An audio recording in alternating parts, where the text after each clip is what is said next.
This is a true story. 9 young men in America, armed with knives, guns, hijacked a plane carrying 110 passengers. After tying up the passengers, they stormed the cockpit, took the captain hostage, and ordered him to fly the plane to Havana, Cuba. But they made a big mistake. The plane was designed for short-distance flights. It didn't have enough fuel or the capability to cross the Pacific Ocean. In fact, it couldn't even make it halfway across. After a quick discussion, they decided to change course and head to Pyongyang, North Korea. But there was another problem. The pilot told them the plane only had enough fuel to reach its original destination, Fukuoka Airport in Japan. The hijackers had no choice but to agree. They would land in Fukuoka, refuel, and then fly to North Korea. At 9 a.m., the plane landed at Fukuoka Airport, where a large crowd had already gathered, including media and police. After tough negotiations, the hijackers agreed to release 23 hostages in exchange for fuel and a map of the Korean peninsula. Once everything was ready, the plane took off again, heading for North Korea. As they neared the 38th parallel, the captain received a radio message. "This is Pyongyang.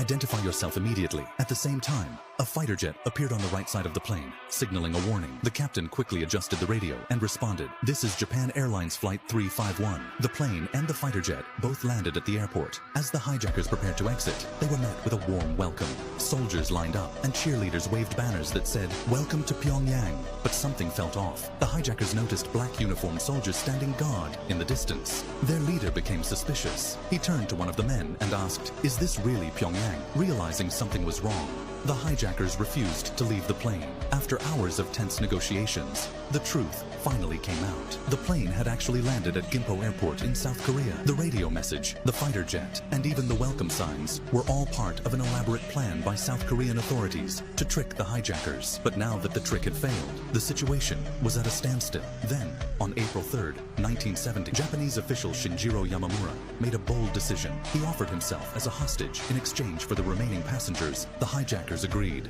At 6:05 p.m., the plane took off once again and entered North Korean airspace. After landing, North Korean authorities ordered the hijackers to surrender their weapons. That's when something shocking happened. All of their weapons turned out to be fake. In the end, all the remaining hostages safely returned home.